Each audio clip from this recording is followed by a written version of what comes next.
ಬಲಿಯಾದ ಹಕ್ಕಿ ನೀನಾಗೆ ಈ ರೀತಿ ಸೊಕ್ಕಿನಿಂದ ಹಾರಾಡೆ ನನ್ನ ಮಾತಿಗೆ ಮಿಕ್ಕಿ ನಡೆದರೆ ಈ ನಿನ್ನ ಶೀಲ ಕುಕ್ಕಿ ತಿನ್ನುವುದೇ ನನ್ನ ಬಲವಾದ ಛಲ.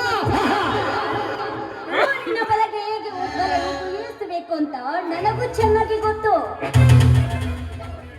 ಎಲೆ ಗತ್ತುಗಾರತೆ, ಎಲ್ಲ ಹುಡುಗರ ನೆಲೆ ಒಲ್ಲೆ ಎಂದು ಈ ನಿನ್ನ ಕಲೆ ಬೀಸಿದರೆ ಈ ನಿನ್ನ ಸೌಂದರ್ಯ ಸರೋವರದ ಸೆಲೆಯೇ ನಮ್ಮ ಪ್ರೇಮ ಎಂಬ ಬಲೆಯಲ್ಲಿ ಬತ್ತಿ ನಿಲ್ಲುವುದು ಜೋಕೆ.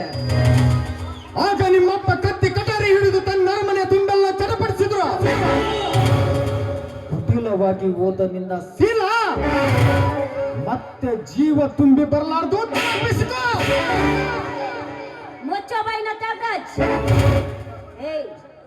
ನೀನೊಬ್ಬ ನ್ಯಾಯಾಧೀಶನ ಎದುರಿಗೆ ನಿಂತು ನ್ಯಾಯ ಅನ್ಯಾಯವನ್ನ ವಿಚಾರ ಮಾಡೋ ವಕೀಲನೇ ಈ ರೀತಿ ಹಲ್ಕಾಟಕ್ಕೆ ಕೈ ಹಾಕಿದ ನಿಜವಾದ ಅಜ್ಞಾನ ತುಂಬಿದ ಈ ನಿನ್ನ ಕುತ್ತಿಗೆ ಬರ ಹೇಳಬೇಕಾದಿತ್ತು ಜೋಕೆ.